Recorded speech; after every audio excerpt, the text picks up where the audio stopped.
어제 서울대학교에서 서울대학생들의 탄핵 반대 시국 선언이 있었습니다. 이 자리에서 탄핵을 반대하는 서울대학생들의 주제별 발표가 있었는데요. 대한민국 국민들 모두가 들어야 할 중요한 내용들이었습니다. 그 생생한 현장을 담아봤습니다. 이제 서울대를 시작으로 대학들이 일어선다고 합니다. 우리 대학생들에게 많은 응원을 부탁드리겠습니다. 안녕하십니까. 이곳은 서울대학교입니다. 윤석열 대통령님의 모교이기도 한 이곳에서 오늘 17일 탄핵 반대 시국 선언이 진행됐는데요. 현장 영상 준비했습니다. 네, 안녕하세요. 반갑습니다. 간단하게 자기소개 부탁드립니다.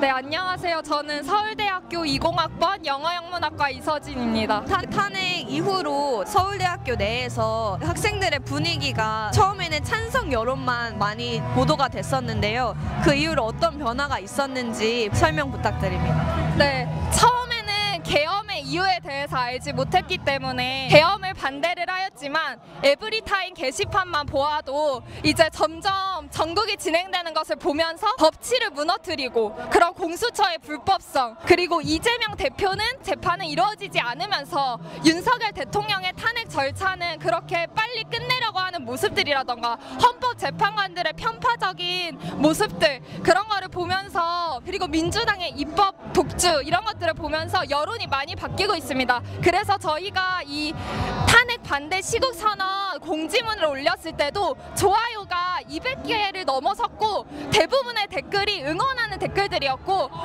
욕하는 댓글이 있어도 거의 호응을 얻지 못했어요. 그 정도로 많이 대학가의 여론도 바뀐 것 같습니다. 원래는 저희가 생각한 거는 서울대가 시국 선언을 해야지만 이게 이제 도미노처럼 다른 대학들이 용기를 내서 똑같이 목소리를 내서 시국 선언을 하지 않을까라는 생각으로 저희가 이제 준비를 하게 되었고요. 저희가 절대로 특정 정치 집단을 대변해서 이 자리에 나온 것이 아니고 학생들이 자발적으로 너무나 이 대한민국이 위험하니까 우리가 무섭더라도, 우리가 욕을 받더라도, 우리가 조롱을 받더라도, 마녀사를 당할지라도 우리는 최소한 이 자유 대한민국을 우리 선배들이 이 대한민국을 지키기 위해서 목소리 다해 싸워야 되지 않겠냐, 그런 마음으로 일단 저는 저희 주변에 있는 친구들부터 한번 같이 우리가 시국선을 준비하면 좋을 것 같다. 그렇게 하게 되어 저희가 생각보다 사람을 되게 많이 모으게 되어서 감사하게 생각하고 있습니다. 이제 서울일 뿐만이 아니라 모든 대학생들이 알리고 싶어요. 시작은 우리가 했지만 다음은 당신들이 하는 거예요. 당신들이 용기를 내서 집회에 나가든 대학들에서 시국선언을 하든 아니면 이 자유 대한민국을 지키기 위해서 내가 좀 더 알아보고 무엇이 잘못되고 대통령이 왜 계엄령을 선포했는지 그거를 먼저 알고 공부하고 같이 싸워주면 좋지 않을까, 그런 취지로 시국선을 준비를 하게 되었고, 저는 우리 대한민국 국민들 또는 2030 청년들을 믿고 있습니다. 같이 싸워주실 거죠? 같이 싸워야 돼요. 일단 존경하는 윤석열 선배님, 저희 서울대 후배들이 윤석열 선배님 끝까지 지킬 거니까 아무 걱정하지 마세요.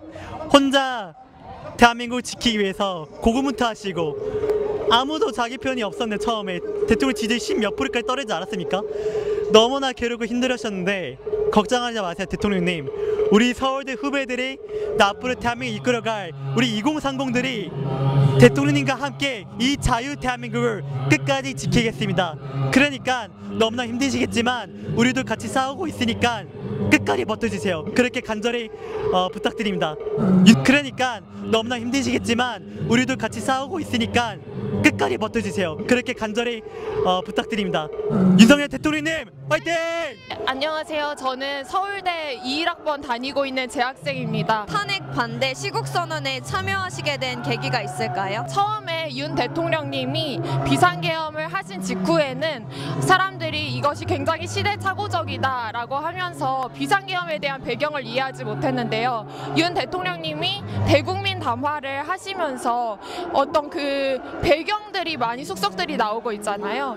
그렇기 때문에 정말 비상계엄이 정말 대통령님이 할 수밖에 없었다는 것, 부정선거를 검증하고 이 민주당의 온갖 폭거를 알리고 그러기 위해서는 할 수밖에 없었던 것을 이해하게 되어서 대학가에서도 정말 이것을 탄핵을 반대하는 분위기가 정말 속속들이 나오고 있다는 것을 알리기 위해서 저희가 서울대 탄핵 반대 시국선언을 하게 되었습니다. 대학교 학생들이 탄핵을 반대할 수밖에 없는 학생들이 가장 분노하게 했던 이유가 뭐라고 생각하실까요? 사실 여러 개가 있다고 생각하는데요. 어떤 학생들은 민주당의 그런 온갖 예산 삭감이나 이런 것에 많이 분노를 하고, 또 어떤 사람들은 부정선거에 대해서 굉장히 많이 연구를 하고 많이 알아보면서 정말 이 부정선거를 왜 그거를 검증하지 않는지 그거에 대해 많이 분노하고요. 저와 같은 경우에는 어떤 표현의 자유를 억압하는 것에서 제일 분노를 느꼈는데요.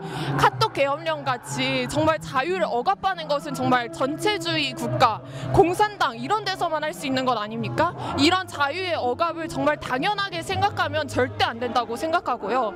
지금 당장 저 사람의 입을 막으면은 언젠가는 내 입도 막힌다는 것을 정말 경각심을 가지고 공포심을 가져야 한다고 생각합니다. 제 집에서 누가 도둑질을 하면은 저희가 외치고 소리 지르고 저항하지 않겠습니까?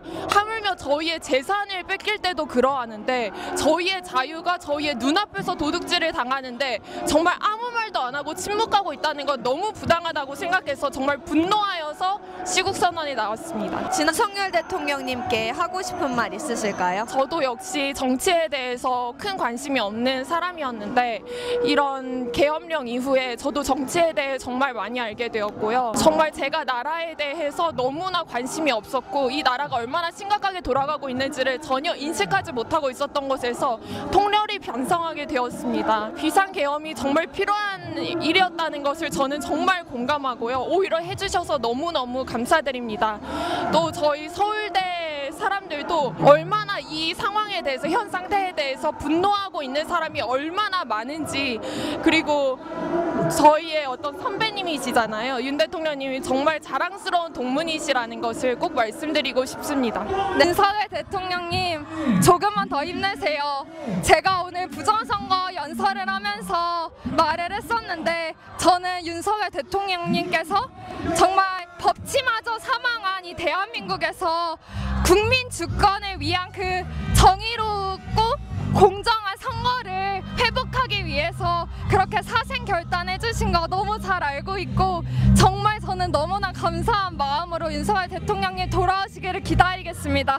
그리고 돌아오실 때까지 제가 정말 열심히 윤석열 대통령님의 뜻을 알리려고 노력하겠습니다. 감사합니다. 윤석열 대통령의 계엄에 대해서 찬성할 거냐 반대할 거냐, 저는 그게 숙고할 시간이 주어지지 않았다고 생각을 했어요. 왜냐하면 우리가 그 이전에도 박근혜 대통령 탄핵이나 여러 가지 정쟁이 있었을 때마다 항상 여야가 첨예하게 싸우면서 자신들의 의견을 언론을 통해서 전달을 할 때 이 국민들을 어떻게 보면 선동하는 것도 굉장히 많았다고 보거든요. 그래서 국민들의 정치 참여가 선동으로 이어지는 것만큼은 막아야 되지 않겠냐는 생각이 있었습니다. 저도 계엄이 선포됐었을 때 굉장히 당황을 했었고, 그 이후에 계엄이 왜 선포가 됐고 이렇게 빠르게 해제된 계엄이라면은 그 의도가 무엇인지를 명확히 알아야겠다면서 굉장히 열심히 공부했었거든요. 근데 그것을 알아보기도 전에 너무 계엄이 해제되자마자 빠르게 그 대학교마다 다 탄핵 시국 선언이 이루어졌고 윤석열 대통령 퇴진하라는 운동이 이어졌었어요. 그것에 대해서 저는 단순히 그냥 계엄이기 때문에 반대하는 게 아니라 배경을 살펴봐야 되지 않겠냐, 그래야 우리가 선동을 당하지 않을 수 있다라는 생각이 들어서 많이 공부를 했고, 그 다음에 이제 서울대 뒤에 이어서 제가 연세대학교인데, 연세대학교는 12월 12일 좀 늦게 시국선언을 했었어요. 그래서 그 시간 동안 저도 공부할 시간이 있었고, 그러면서 계엄이 선포할 수밖에 없었던 그 어떤 대통령의 그 배경에 대해서 너무 알게 돼서 그냥 나는 퇴진을 찬성할 수 없다라는 의견을 좀 확립하게 되었고, 그게 좀 선동으로 가고 있다는 생각이 들었어요. 대통령님께서 계엄 선포하시고 나서 제가 정치에 정말 관심이 없었고 이 나라에 관심이 없다는 것을 깊이 깨닫게 됐습니다. 그래서 이 나라에 대해 저도 더 관심을 가지고, 대통령께서 한 몸 던지셨으니까 저희 청년들도, 그리고 저도 진짜 이 몸을 던져서 저희의 시간과 에너지를 던져서 계속 목소리 내고 대통령님께서 하시는 뜻을 계속 이어갈 테니까 대통령님 끝까지 힘내시고 저희 함께 끝까지 싸우고 정말 끝까지 승리하길 바랍니다. 대통령님 힘내세요. 서울대학교 지금 석사 과정에 있는 대학원생입니다. 저는 우선 이렇게 정치적으로 혼란스러운 우리나라 상황 속에서 이렇게 생각하고 있는 학생도 많이 있다. 근데 지금 솔직히 말해서 겁이 많아서 아직 못 나오는 학생들도 많이 있거든요. 근데 이렇게 용기 내어서 내가 발언을 할 테니까 같이 용기 내어서 우리 이겨내자, 싸워내자, 싸우자, 이기자 라고 생각을 해서 이렇게 참여하게 되었습니다. 지금 2030 청년 사람들이 분노하고 있는 가장 큰 이유가 뭐라고 생각하시나요? 정말 너무 많은데요. 지금 머릿속에서 딱 생각나는 거는 불법을 자행하고 법치주의를 무너뜨리는 민주당과 그 외 세력들에 대해 가장 분노하고 있다고 생각합니다. 계엄령이 처음 선포되었을 때는 딱 그때 친구들이랑 같이 만나서 놀고 있었는데요. 이거 뭐야? 계엄령은 좀 이건 좀 너무 가지 않았나? 라고 생각을 처음에 했었습니다. 그러고 나서 조금 차근차근히 알아가 보기 시작을 하니까 이거는 내가 만약에 그 상황이었으면은 진짜 했을 것 같다 라고 생각을 해서 처음부터 제가 탄핵에 반대한 것은 아니고요. 처음 이제 알아가기 시작하고 나서부터 이거는 민주당이 진짜 내란을 저지르고 있다, 얘네가 내란죄 정당이다 라고 생각을 하고 이제 이렇게 용기 내어서 나오게 되었습니다. 혹시 헌법재판소에 대해서는 어떻게 보고 계세요? 가장 먼저 생각나는 거는 인권이 유린되고 있다, 충분히 반론을 할 기회를 주지 않고 그냥 마구잡이로 막 밀어붙여서 탄핵 심리를 하고 있다라고 생각을 합니다. 대한민국 만세!